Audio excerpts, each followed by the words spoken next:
அவையில் இருக்கும் அனைவருக்கும் முகமன்களும் வாழ்த்துக்களும். ஒரு மனிதர் மம்மூட்டியை பற்றி பேசும்போது, மம்மூட்டியை பற்றி அவர் ரொம்ப சாந்தமான மனிதர் அப்படின்னு சொல்லி தொகுப்பாளர் சொன்னதுக்காக, மம்மூட்டி அந்த நிகழ்ச்சியிலேயே சொல்லியிருப்பார், அந்த மாதிரி குணம்லாம் எனக்கு கிடையாதுன்னு. அதே நான் இங்கே உறுதிப்படுத்துகிறேன். நான் எழுத்தாளரும் கிடையாது, திரை விமர்சகரும் கிடையாது. படம் பார்ப்பேன், உங்களை மாதிரியே நல்லா இருந்தால் ரசிப்பேன், இல்லைன்னா 2 வார்த்தை திட்டுவேன், அவ்வளோதான். அதோட என் கடமை முடிஞ்சதுன்னு போயிடுவேன். இப்போ நான் நிகழ்ச்சியை தொடங்கும்போது, இங்கே பேச வரும்போது நீங்கள் கவனிச்சிக்கலான்னு தெரியல, நான் பேச ஆரம்பிக்கும் போதே அனைவருக்கும் முகமன்களும் வாழ்த்துக்களும் அப்படி தான் நான் தொடங்கினேன். அதுக்கு அடிப்படை காரணம் என்னென்னா, வணக்கம்னு சொன்னால் 4 பேர் சண்டை போட வருவான். ஒரு இஸ்லாமிய பெண்புலத்தில் படம் போடுறதுங்கிறது எவ்வளோ பெரிய விஷயங்கிறது இல்லை. அதை எடுக்கிறதுக்கு ஒரு தனி திறமைங்கிறது மட்டுமே இல்லை, அதுக்கு ஒரு தனி தைரியமும் வேணும். அந்த தைரியம் மீரா கதிரவன்கிட்ட இருந்தது அப்படிங்கிறத நான் இங்கே பார்க்குறேன். எனக்கு நல்லா நினைவு இருக்குது, ஒரு முறை இஸ்லாமியர்களுக்கு இருக்கிற அவை சவுந்தரராஜன், ஆமாம் அவர் தானே, அவர் பேசும்போது சொன்னார், ஒரு முறை அவர் பேசிகிட்டு இருந்தாரா இஸ்லாமிய நண்பர்கிட்ட பேசிகிட்டு இருக்கும்போது, இப்படி தானே ஒரு குரானில் அல்லாஹ் சொல்லியிருக்கிறார் அப்படின்னு சொல்லியிருக்கிறாரு. அவர் பேசாமல் இருந்தாராம் அந்த இஸ்லாமிய பெரியவர். அதுக்கப்புறமா அவங்ககிட்ட கேட்டபோது நபிகளார் பற்றி பேசும்போது, நபிகளார் இப்படி சொன்னான் தானே அப்படின்ட்டுருக்காரு. இவருக்கு கடுமையான கோவம் வந்துச்சான். அப்படிலாம் நீங்கள் சொல்லக்கூடாது, அல்லாவை தான் நீங்கள் இருக்கிறான், வருகிறான், போகிறான் அப்படிலாம் சொல்ல முடியும், ஒருமையில் அழைக்க முடியும். நபிகளாரை நீங்கள் வந்தார் போனார்னு தான் சொல்ல முடியும் அப்படின்னு. இதுக்கு பயந்து தான் யாருமே இந்த இஸ்லாமிய பின்புலத்தை பற்றியோ இஸ்லாமிய கதைகளை பற்றியோ எழுதுவதற்கு நிறைய யோசிக்கிறாங்கன்னு நினைக்கிறேன். நான் என்னுடைய திரைப்பாய்கள் கூட நான் எழுதியிருந்தேன், எப்படி ஒரு விஷயம் ஒரு அடைக்கப்பட்ட ஒரு நாடாக இருந்ததோ, அதனுடைய இரும்பு நாடாக இருந்ததோ, அதே போலவே இஸ்லாமியர்களும் கூட தங்களுக்குள்ளேயே அடைபட்ட சமூகமாக வாழ்ந்து விட்டார்களோ என்ற எனக்கு ஒரு புரிதல் இருக்கு. அந்த புரிதலை தாண்டி இப்படி ஒரு சமூகம் இருக்கு, இந்த சமூகத்தில் என்னென்ன சிக்கல்கள்லாம் இருக்கு, எல்லா மனிதர்களைப் போலவே அவர்களுக்கும் ரத்தமும் சதையும் உணர்வுகளும் குடும்பம் போற்ற வேண்டிய கடமைகளும் இருக்கிறது என்பதையெல்லாம் சொல்வதற்குண்டான ஒரு அவகாசம் இதுவரைக்கும் தமிழ் திரையுலகில் வந்ததே இல்லை. எனக்கு ரொம்ப ஆதங்கமாக இருக்கும். நான் நிறைய மலையாள திரைப்படங்கள் பார்ப்பேன், அதனாலேயே என்னை சேட்டான் கூட கூப்பிட்றவங்க இருக்கிறாங்க. நான் மலையாள திரைப்படங்கள் தான் நிறைய விமர்சனங்கள் எழுதியிருக்கிறேன், மலையாள திரையுலகம்னு ஒரு சிறு நூல் கூட எழுதியிருக்கிறேன். ஆனால் அதெல்லாம் பார்க்கும்போது எனக்கு இருக்கக்கூடிய ஒரே பெரிய விமர்சனம்னா, இது போன்ற ஒரு தமிழ் படம் ஏன் வருவதே இல்லை, தமிழில் ஏன் இத்தனை படைப்பாளிகள் இருக்கிறார்கள், இத்தனை சிறப்பானவர்கள் இருக்கிறார்கள், ஏன் அதே மாதிரிலாம் எழுதுவதே இல்லை என்ற அதுவும் இஸ்லாமிய பெண்புலத்தில் கேரளத்தில் நிறைய திரைப்படங்கள் வந்திருக்கின்றன. அலிஃப், அதே மாதிரி சுடானி ஃப்ரம் நைஜீரியா போன்ற ஒரு சாதாரண கால்பந்தாட்ட பின்புலத்தில் இருக்கக்கூடிய ஒரு படத்தில் கூட ஒரு இஸ்லாமிய வாழ்வியல் மிகச் சிறப்பாக அவங்களால கையாள முடியுது. ஏன் தமிழில் அது இல்லைன்னா, ஏன்னா தமிழில் இஸ்லாமியர்கள் எல்லாருமே தீவிரவாதிகளாக இருக்கிறாங்க, அவங்க ஒழிக்கிறதுக்கான ஒரு கூட்டம் இருக்குது, அவர்கள் அந்த நாயகர்கள் சண்டை போடுறான், அதை கைதட்டுறதுக்கு ஒரு கூட்டம் இருக்குது. அதை தாண்டி இப்படி ஒரு சம்பவம் இருக்கிறது, இதில் இஸ்லாமியருடைய வாழ்வில் இருக்கிறது என்பதை சொல்ல வந்ததுக்காகவே மீரா கதிரவனுக்கு என்னுடைய மனமார்ந்த வாழ்த்துக்கள். இதில் இன்னும் 2 சிலமையை சொல்லணும். இந்த திரைப்படத்தில் ஒரு கூட்டு குடும்பம் அமைப்பு இருக்கு இல்லையா, இப்போ இஸ்லாமியர்களை தனித்தனி அணுக்குடும்பங்களாக மாறிவிடாமல் இன்னமும் பெரும் கூட்டு குடும்பங்களாக தான் வாழ்ந்து கொண்டிருக்கிறார்கள் என்பது ஒரு மிகப்பெரிய விஷயம். இன்னும் நன்றாக கவனித்து பார்த்துட்டு என்றால், இந்த முதுமை இல்லம் அப்படின்ற முதியவர்களுக்கான தனித்த இல்லத்தில் இஸ்லாமியர்கள் மிக மிக குறைவாக இருப்பார், மிக அரிதாக இருப்பார்கள்.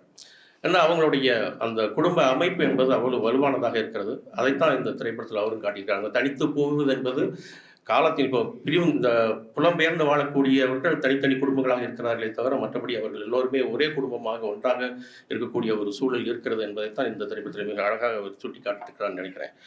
அதே மாதிரி இன்னும் ரொம்ப முக்கியமான ஒரு விஷயம் என்னவென்றால், அரபு உலகத்திலே கூட அவர்கள் என்ன சொல்கிறாங்கன்னா, இஸ்லாம் ஒவ்வொரு இடத்திலும் பரவும் போது அந்தந்த நாட்டினுடைய கலாச்சாரத்தை உள்வாங்கி கொண்டு தான் பரவி இருக்கிறது என்பதுதான் அடிப்படை. ஆனால் நம்ம ஊரில் மட்டும்தான் அரேபியாவில் என்ன நடக்கிறதோ அதை நம்முடைய பண்பாடாக இஸ்லாம் ஏற்றுக்கொள்ள வேண்டும் என்று ஒரு குறிப்பிட்டவர்கள் மட்டுமே தொடர்ச்சியாக இஸ்லாமியர்கள் மீது ஒரு பெரிய அழுத்தத்தை தந்து கொண்டே இருக்கிறார்கள் என்பதுதான் அதனுடைய ஒரு குறியீடாகத்தான்.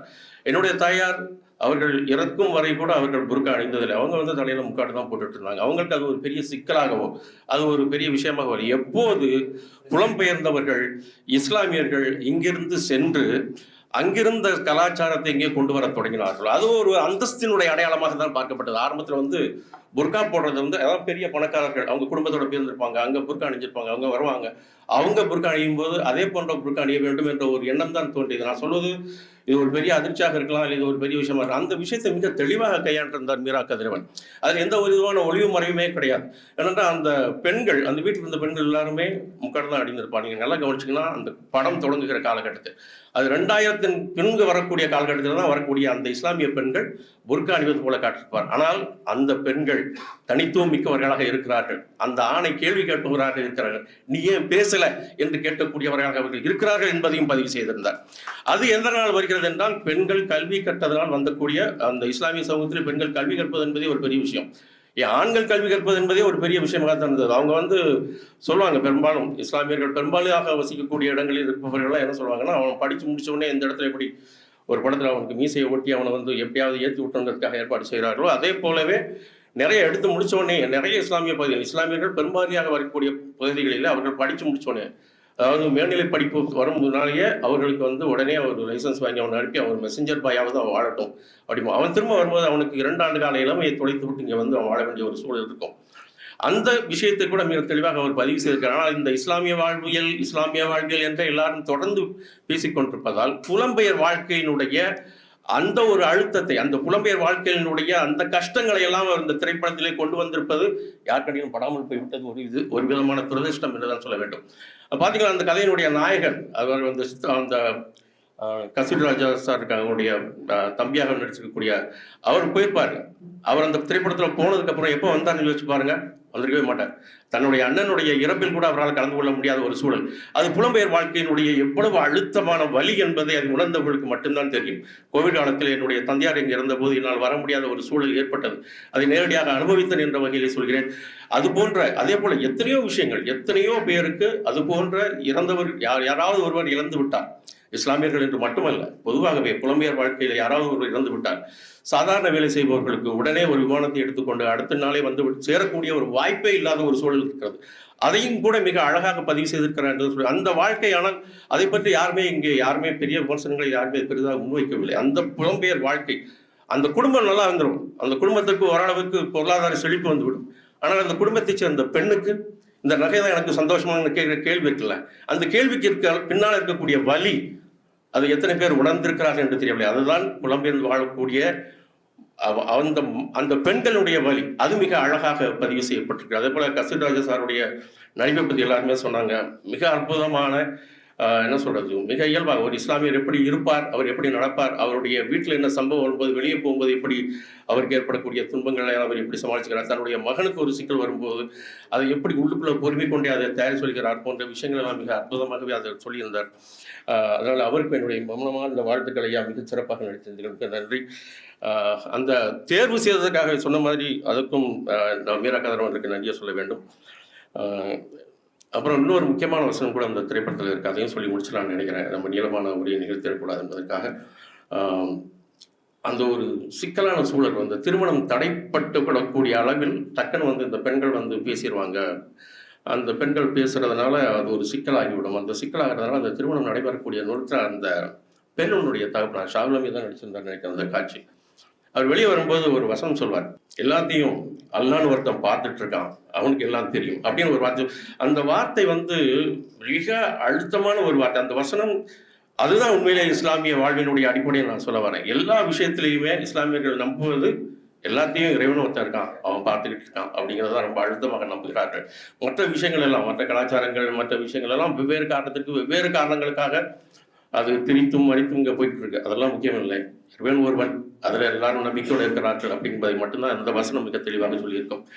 ஆக ஒரு வாழ்வியலை மட்டுமே இல்லை, இஸ்லாமியர்கள் என்றால் இப்படித்தான் இருப்பார்கள் என்கிற ஒரு பொதுவான பார்வையில் இருந்து அதை மாற்றி ஒரு புதிய பார்வையை தந்ததோடு மட்டுமல்லாமல் புலம்பெயர் வாழ்க்கையில் இருக்கக்கூடிய வலிகள், இந்த காதல் மற்ற விஷயங்கள்லாம் விட்டுறாங்க, இந்த புலம்பெயர் வாழ்க்கையில் இருக்கக்கூடிய வலிகள், அதோடு மட்டுமல்லாமல் ஒரு அற்புதமான திரைப்படம். நம்ம எழுத்தாளர் பாஸ்கர் சக்தி சொன்னது போல ஒரு நாவல் வாசிப்பது போன்ற ஒரு உணர்வு எந்த இடத்துலையுமே தேவையில்லாத விஷயங்கள் இல்லை.